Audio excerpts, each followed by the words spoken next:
But for you to be a fat, white, privileged person comparing your woes to racism, get out. Get out. I don't want you here anymore. Hey everyone, welcome back to the channel. My name is Sam. If you are a returning viewer, welcome back for another crazy week of shenanigans. I cannot believe that our little community is up to almost 10,000 subscribers. I just want to say thank you to each and every one of you. I never expected my channel to grow as quickly as it did. And I am just so thankful to have each and every one of you along on this wild journey with me, talking about fat acceptance and other things online. If you're new here and this is the first time you are seeing my face, welcome. I make weekly videos dissecting internet nonsense, a lot of it having to do with fat acceptance. If you're into that type of thing or you like today's video, I hope that you'll consider liking and subscribing. It really helps out the channel and it makes sure that you never miss another upload from me. Okay, I don't know how to say this, but you guys, I almost got trolled. And now I'm curious to know if you all got trolled the same way that I did. So please hang on. I don't know what this video is going to look like when it's finally edited. Hopefully it will be coherent for all of you. But as I was going through, I just couldn't stop laughing. And I was like, okay, I have to share the full process of what's just happened before I film this video. So without further ado, let's get into it. So this week, I'm sure this won't be news to any of you. It has made the rounds online with more than 10.7 million people seeing it. A tweet came out saying obese is the same as the N-word for plus-sized people. I was not shocked by this tweet. Not shocked. Like, this is not out of the realm of possibility for a fat activist to say. We hear them saying things all the time like obesity is a slur. Fatphobia is rooted in racism, right? We're so used to hearing them say these things. But this tweet was not actually shocking to me. I fully believed that a fat activist would say these words. So I don't know where you originally saw this tweet, but I saw it for the first time on the Fat Logic subreddit. And for anyone who doesn't follow the subreddit, when people post material on there, they are required to remove the source material by blocking it out or censoring it, such as names, hashtags, things that would make it easily findable by the rest of the people on the subreddit. So anytime I find something on there, I do always go looking for the original source material because you just never know, right? I always want to be thorough. In my opinion, you cannot be thorough enough when you're making videos like this. So I went looking for it and I found the person that I thought put out the original tweet, but I couldn't find it. It was likely deleted. Again, more than 10.7 million people saw this tweet. So it wasn't out of the realm of possibility that they were pressured to take it down, right? It's a pretty crazy tweet. So I couldn't find it. Then I found a YouTuber who had done a comedy take on this, and they did have the original tweet that I saw on the subreddit without the information blacked out. So it was confirmed that this person was the original author of that tweet. So I did notice when I first clicked on this on Twitter that the face and the image looked a little bit weird to me. But hey, I'm not one to judge. I don't take good selfies either. I'm actually really terrible at it. So I just did a quick skim of the bio under the photo, and it looked to be on point. In the photo, we can see she's a fat white woman. Her bio states she's a fat-affirming dietitian, author, and feminist ally with her pronouns listed. And like I said, I started looking for the tweet in question, but I couldn't find it. I did find this one. Systemic fat phobia is everywhere. And I chuckled to myself, right? Like, this, nobody would people really say this? Like, I don't know. And then it took me back to a moment where it was just last week, I think, Fat Fab Feminist went before the New York City Council, or a city in New York, it may not have been New York City, talking about how the city was fat phobic and not built for her fat body. So again, is this out of the realm of possibility? I don't know. It's kind of riding the line. Then I go back to the bio and I notice that there's a website linked. It takes you here. So once the photo is larger on this website, I'm like, okay, that has to be really bad Photoshop, right? Like, no offense, but nobody's face looks like that.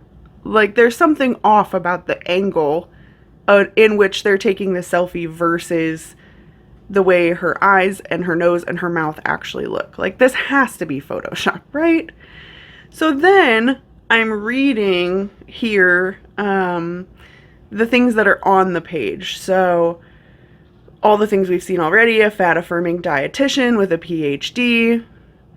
And then I noticed some of the language. She is one of the fastest growing fat activists on Twitter, and her wide audience of plus size people keeps growing larger every day. She takes pride in her job as a role model, where roll is spelt like biscuit, like roll of bread, rather than ROLE, role model, for so many people of size, both in the plus sized and the morbidly body positive communities. And again, these were phrases that I've not actually heard used, and I was like, okay, at this point, this has to be a troll, right? So you can always count on her to weigh in on all the heavy issues affecting everyone in the POS community. Her dedication to fat activism never stops and never sits down even when she does. And then at the bottom, there's a scrolling banner saying obesity is beautiful, obesity is not a choice, obesity is a body type. Now, I'm embarrassed to admit that it was the scrolling banner at the bottom, right? I didn't notice too much about the language in the paragraph, the way that I just did when I read it to you guys when I was reading it the first time, but it was the scrolling banner on the bottom of the page. I was like, they just put out a tweet saying that obesity is the N-word, so then why would they have the word obesity on their website? That doesn't make any sense. And I am so embarrassed to admit that it was only right now, at this point in time, having scrolled through their Twitter feed, the Twitter bio, this website, that I noticed the frickin' name. Anita B. Eaton. You guys, Anita B. Eaton. I just got trolled so hard. There is no way that this is not a troll account. Did any of you out there catch that more quickly than I did? Like, did anyone notice that right off the bat? Because I sure didn't. But the reason that the photo stuck out to me, sorry, I have it on my web page, so I keep looking at it. The reason that that photo stuck out to me is back, I think it was last year or the year before, Steven Crowder did a thing where he put on fat suit and like got into some sort of speaking gig at a university. That's what this photo reminds me of. And that's why I think initially I was like, is this person real? Didn't even notice the name. God, just let myself down there. I just let myself down. And honestly, some of their tweets ride the line between trolling and not trolling. Like, my sister's taking me to see Lizzo, and Lizzo always rocks the stage. Now that I realize it's a troll, they're using rocks the stage as like, haha, she's fat, so the stage is a rockin'. Like, I still can't believe that I got trolled this way. And at this point, you guys might be asking yourselves, well, why do you want to talk about it? Why are you telling us this? You look really silly. I know. But I still kind of want to talk about that more serious topic because, again, somebody in the fat activism movement saying that obese is the same as the N-word did not surprise me. We hear them say obesity is a slur. They're constantly talking about eugenics, and they will say over and over and over again that fat phobia is rooted in racism. And so that fact alone, the fact that it didn't surprise me, made me want to talk about this thing that I have been wanting to talk about, but I have been sitting on for a long time. I've been scribbling and just writing down little notes about where this happens and saving myself little video clips. But I wasn't sure how to piece it together into something that was coherent until I saw that tweet. And only now do I know that that tweet is a troll, but it was so close to not being a troll. There are loads of TikTokers online, mostly white female TikTokers, who have no issue coming online and using language like this. They are so confident and comfortable using race to promote fat acceptance. Let me show you. This is factually untrue. The body positivity movement was created in the 1960s by a group of fat black women. People, particularly the fat black women, who birthed body positivity into existence. Here's your reminder that fat phobia is rooted in racism. And this is something that has been bothering me for a while. I touched on it briefly at the end of one of my videos about Sammy from Find Food Freedom. Here's that clip. None of the people I've reviewed in depth are actively fighting racism on their TikTok pages. They only mention black women when they claim that they started this movement, and more offensively when they say that blackness is equal to fatness. Could that be because it's easier for them to just steal all of the labor and talking points created by Black Lives Matters to uplift this movement and say that eugenics is happening and say that rights are being taken away when that's not actually happening, and allows them to ignore the more heated topic, and so that they can use this movement to profit off of while shielding themselves with the bodies of black women? And I mean, that is actively what they are doing. But this tweet and a video that was made by Nadia Nymph really made me kind of bring all of my ideas together, because Nadia in her video said, why are these women so comfortable with losing their bodily agency? Like, why are they celebrating that? And it was that terminology, the use of the word agency, that finally locked things into place for me. Now, I want to get into talking about agency and those things that I mentioned. But before I get too far in, I want to go ahead and mention some of my favorite Black creators who have talked about this issue. Because the one thing that I cannot do is talk about how these talking points are actually affecting real, living, breathing Black women. Creators such as Michelle McDaniel, Alana Melissa, T from the channel Nappy Headed Jojoba, and Geralda Talks, each of these women have talked about how fat acceptance rhetoric is harmful to Black women, and they talk about specifically why. I will link each of their videos down below. Please go and watch them on their channels. They are all fabulous creators that I enjoy watching. So I will link those there. Go check them out if you're interested in learning more. So the race comparison. Let's get into it, right? I've introduced it. We've been talking about it for a minute. Why is it so problematic?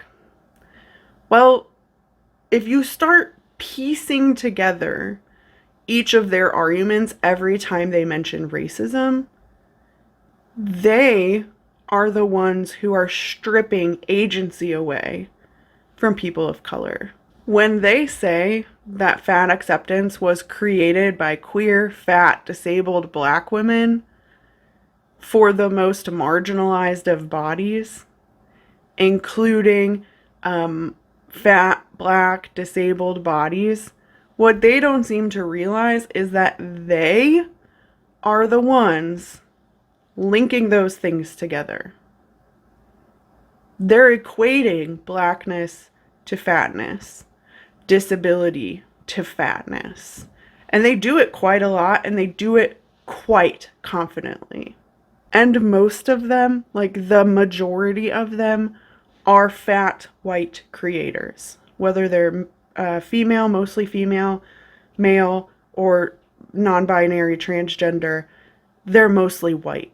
And the first thing that annoys me is they do this so confidently, especially when they're talking about the queer, fat, black women who created the movement. They never speak those women's names. They never show images of said women. There's no acknowledgement of them. There's no research showing that that is true. Again, naming those women, putting a face to the name. They don't do any of that. They just expect you to believe the words that are coming out of their mouths. And for as much as they talk about uplifting marginalized voices, it's not enough to just say, well, fat black women created it. They have names. If the research exists and you've done it enough to spew that talking point at me, then where are their photos? What are their names? Because there are multiple videos going over the history of the fat acceptance, fat liberation, body positivity movements. And so far, it's mostly white men who created these movements for fat women, fat white women.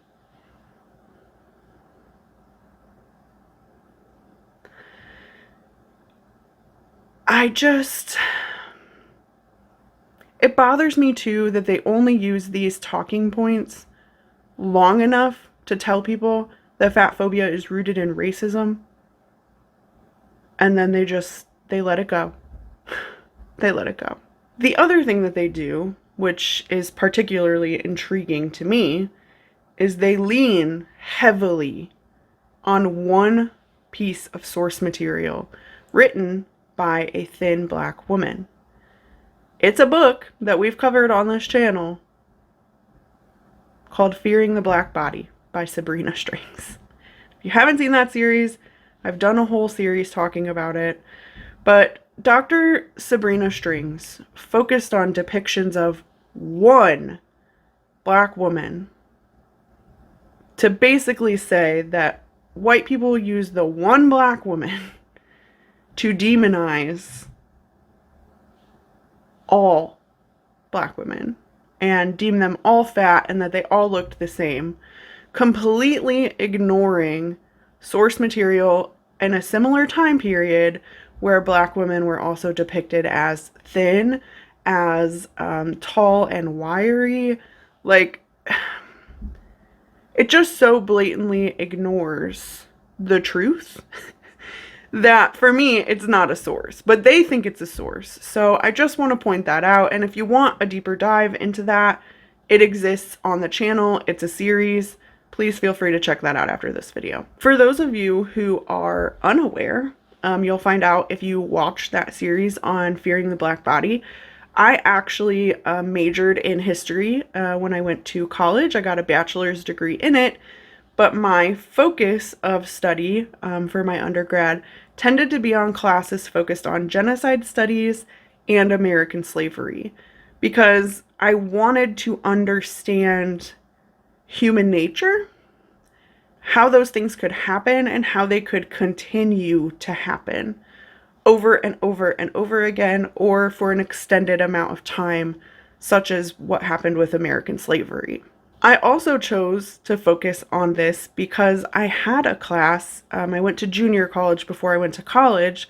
I had a class, a history class, that had us go through everything we had ever learned about American slavery up until that point, And then they broke everything down to teach us the mythology, the white saviorism that exists within talking about American slavery.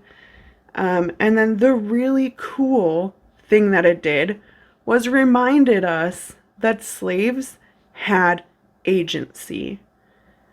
They were courageous people. They were living in these horrible conditions in a country that they may or may not have known, and in working in languages that they didn't speak. And they were brave enough to make the decisions to leave, to escape, to fight back by breaking things. They were enslaved, but their humanity was not lost. And they were not going to let their agency be lost. They took care of themselves. They took care of each other as best as they could. And they fought for themselves every single day. Whether we saw it or not, they fought for themselves.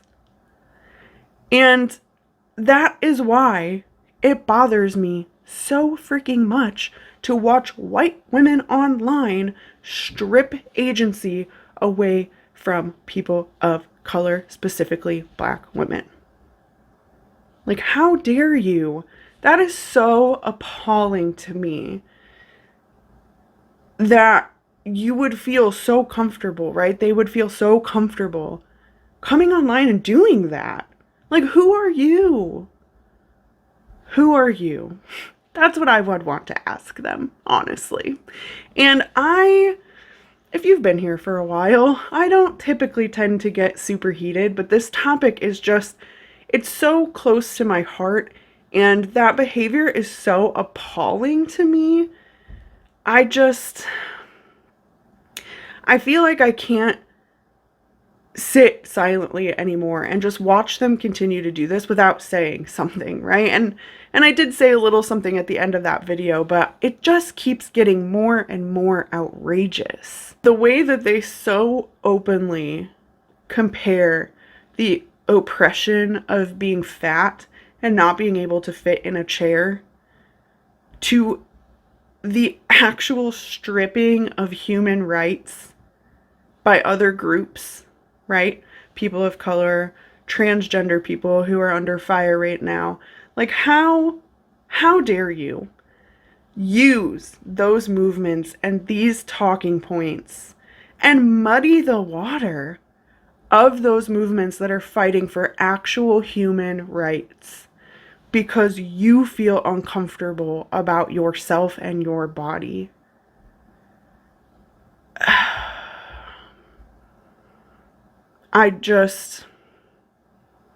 There's nothing else that I can say about it at this point. I don't want to keep beating a dead horse, but I hope that you can all see how ridiculous that is. And all of this, again, stemmed from someone online tweeting that obese was the same as the N-word for plus-size people. And it is not lost on me. I hope it's not lost on any of you that one of these words is censored and the other is not, which means they're not equal. But for you to be a fat, white, privileged person comparing your woes to racism, get out. Get out. I don't want you here anymore. Like, I don't know where I want you to go, but not here. Like, I'm gonna cut myself off at this point. So I'm curious to know, did you guys see this tweet? Did you get trolled by this tweet? Please be honest, because I don't want to be out here feeling like I'm the only idiot who fell for Anita be eaten.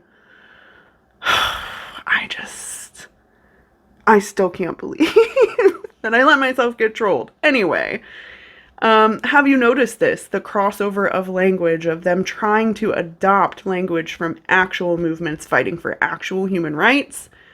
Please let me know in the comment section below. I always love hearing from you guys, and I'm looking forward to reading your comments again this time as well. And don't forget, please check out the channels, the videos. I will link them below, from Michelle McDaniel, Geralda Talks, Alana Melissa, T over at Nappy Headed Jojoba.